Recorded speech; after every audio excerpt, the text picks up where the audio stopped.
लीजिए सुनिए प्रेमचंद की लिखी कहानी खुचड़। बाबू कुंदनलाल कचहरी से लौटे तो देखा कि उनकी पत्नी जी एक कुंजड़न से साग भाजी ले रही हैं। कुंजड़न पालक टके सिर कहती है, वो 1.5 पैसे दे रही हैं। इस पर कई मिनट तक विवाद होता रहा। आखिर कुंजड़न 1.5 ही पैसे पर राजी हो गई। अब तराजू और बाट का प्रश्न छिड़ा। दोनों पल्ले बराबर न थे। एक में पसंगा था, बाट भी पूरे न उतरते थे। पड़ोसिन के घर से शेर आया। साग तुल जाने के बाद अब घाटे का प्रश्न उठा।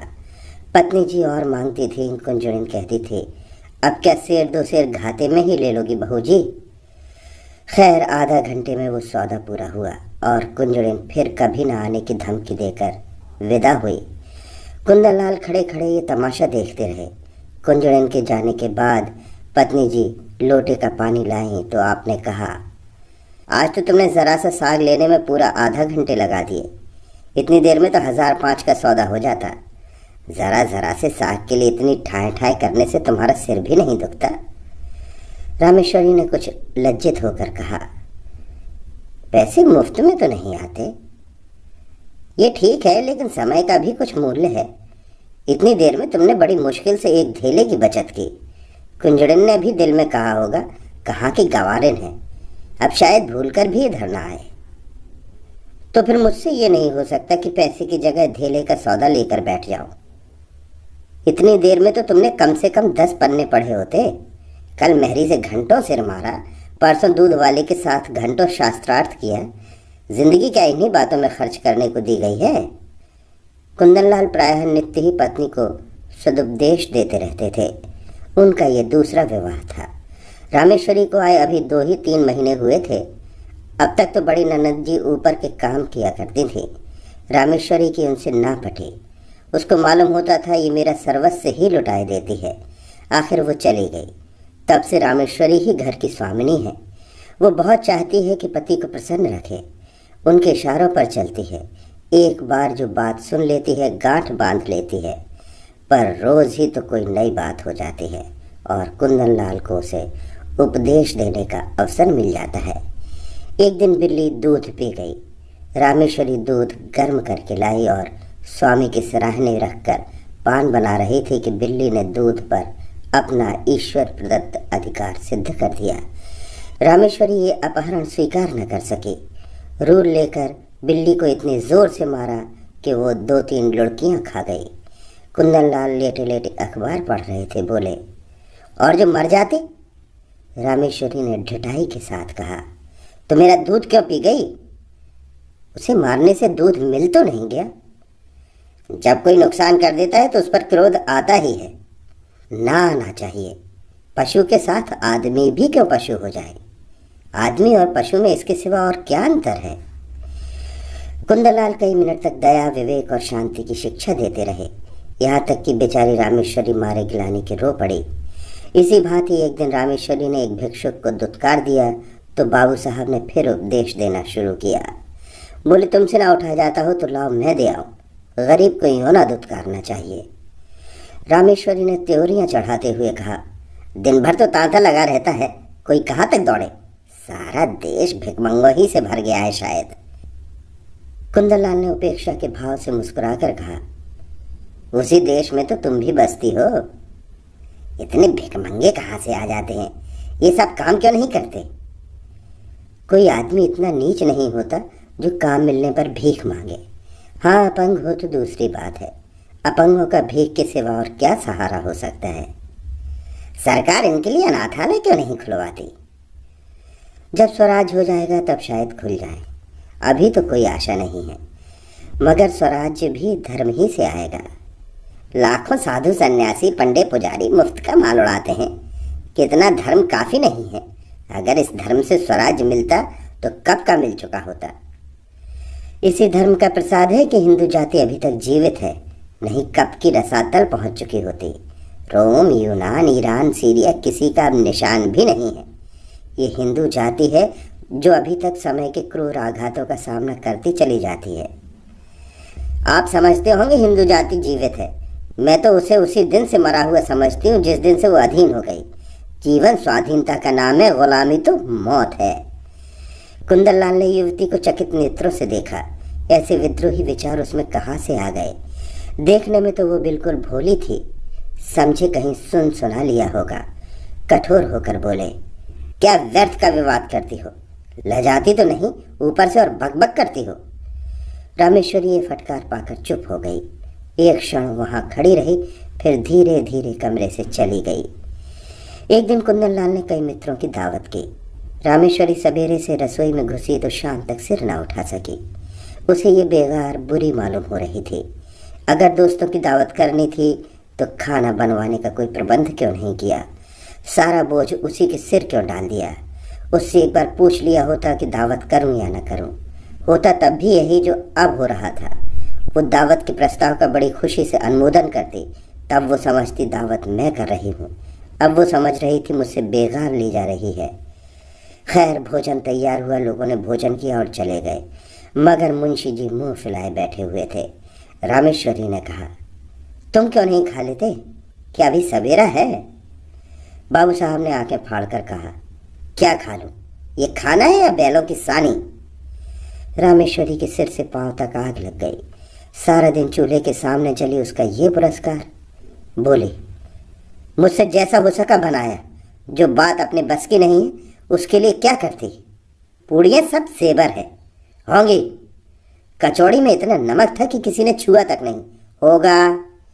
हलवा अच्छी तरह भुना नहीं, कचाइयाँ आ रही थी, आती होंगी।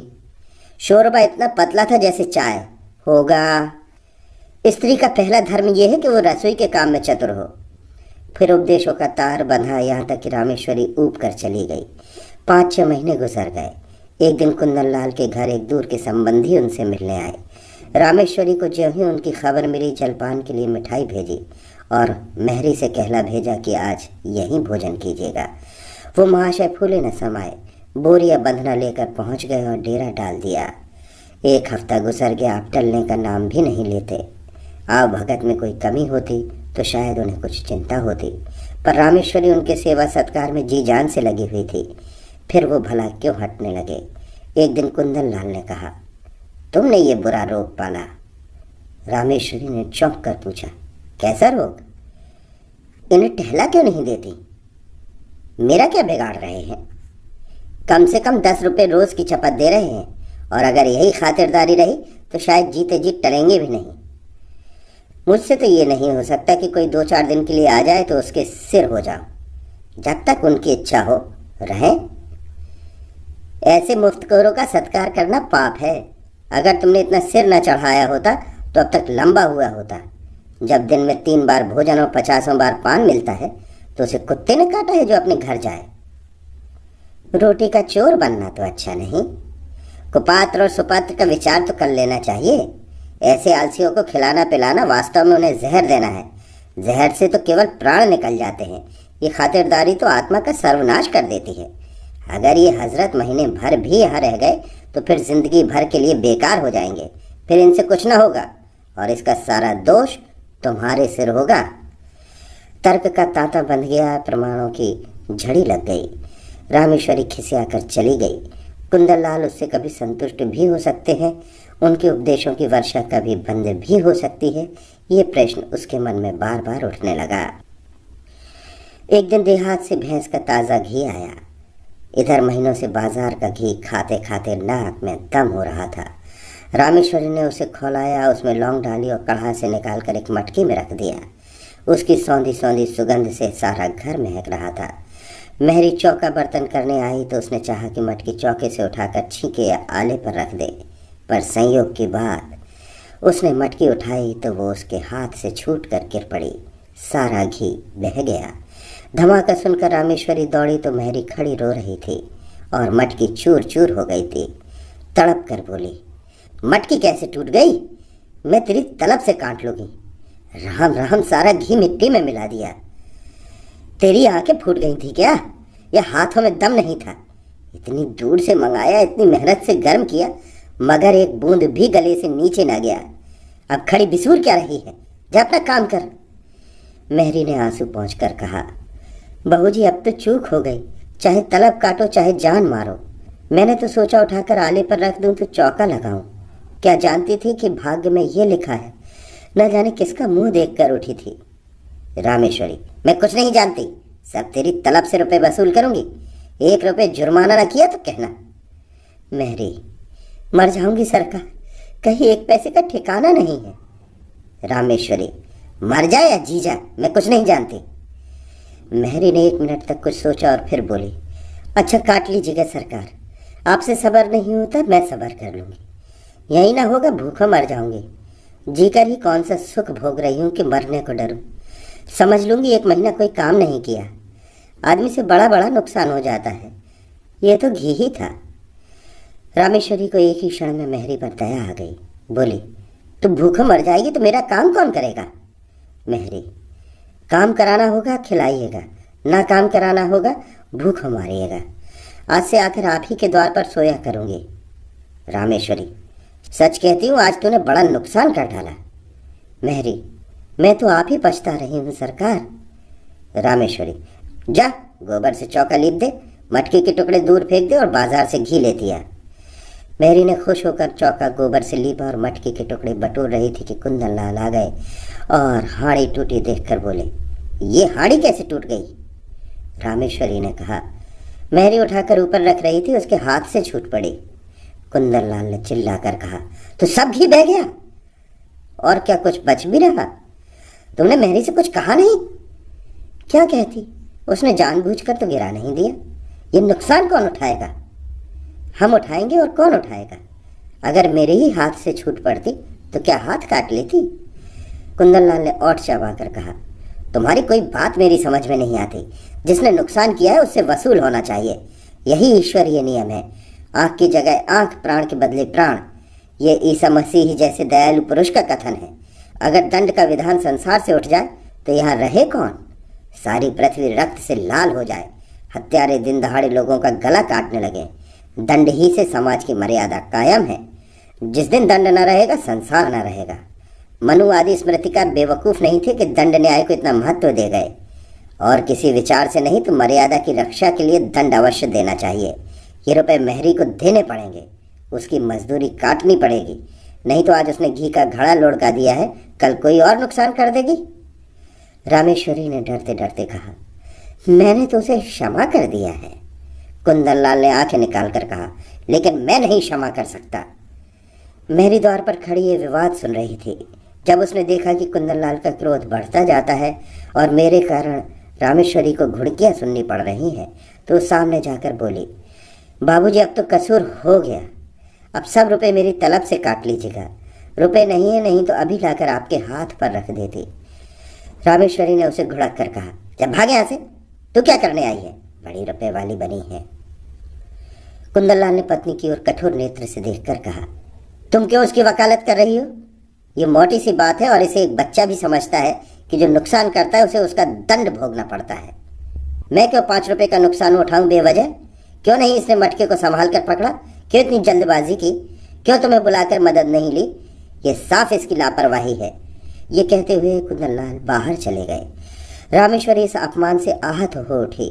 डांटना ही था तो कमरे में बुलाकर एकांत में डांटते। मेहरी के सामने उसे रुई की तरह धुन डाला। उसकी समझ ही में न आता था ये किस स्वभाव के आदमी हैं। आज एक बात कहते हैं, कल उसी को काटते हैं जैसे कोई झक्की आदमी हो। कहाँ तो दया और उदारता के अवतार बनते थे, कहाँ आज 5 रुपए के लिए प्राण देने लगे। बड़ा मज़ा आ जाए कल मेहरी बैठ रहे। कभी तो इनके मुख से प्रसन्नता का एक शब्द निकला होता। अब मुझे भी अपना स्वभाव बदलना पड़ेगा। ये सब मेरे सीधे होने का फल है। जो जो मैं तरह देती हूँ आप जामे से बाहर होते हैं। इसका इलाज यही है कि एक कहें तो 2 सुनाऊं। आखिर कब तक और कहाँ तक सहूं, कोई हद भी है। जब देखो डांट रहे हैं। जिसके मिजाज का कुछ पता ही ना हो उसे कौन खुश रख सकता है। उस दिन ज़रा सा बिल्ली को मार दिया तो अब दया का उपदेश देने लगे। आज वो दया कहाँ गई। उनको ठीक करने का उपाय यही है कि समझ लूँ कोई कुत्ता भूंक रहा है। नहीं, ऐसा क्यों करूँ।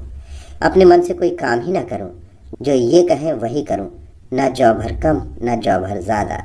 जब इन्हें मेरा कोई काम पसंद नहीं आता, मुझे क्या कुत्ते ने काटा है जो बरबस अपनी टांग अड़ाऊँ। यही ठीक है। वो रात भर इसी उधेड़ बुन में पड़ी रही। सवेरे कुंदनलाल नदी स्नान करने गए। लौटे तो 9 बज गए थे। घर में जाकर देखा तो चौका बर्तन न हुआ था। प्राण सूख गए। पूछा, क्या मेहरी नहीं आई? रामेश्वरी, नहीं। कुंदनलाल, तो फिर?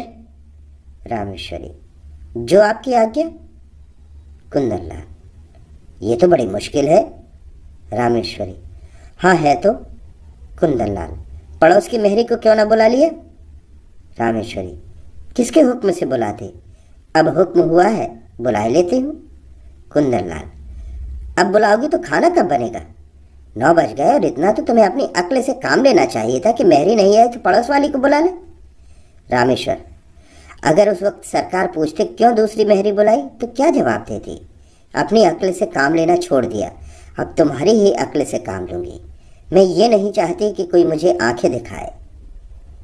कुंदनलाल, अच्छा तो इस वक्त क्या होगा? रामेश्वरी, जो हुजूर का हुक्म हो। कुंदनलाल, तुम मुझे बनाती हो? रामेश्वरी, मेरी इतनी मजाल कि आपको बनाऊं? मैं तो हुजूर की लौंडी हूँ, जो कहिए वो करूं। कुंदनलाल, मैं तो जाता हूँ, तुम्हारा जो चीज चाहे करो। रामेश्वरी, जाइए, मेरा जी कुछ न चाहेगा और ना कुछ करूंगी। कुंदनलाल, आखिर तुम क्या खाओगे? रामेश्वरी, जो आप देंगे वही खा लूंगी। कुंदनलाल, लाओ बाजार से पूड़ियाँ ला दो। रामेश्वरी रुपया निकाल लाई। कुंदनलाल पूड़ियाँ लाए। इस वक्त का काम चला। दफ्तर गए, लौटे तो देर हो गई।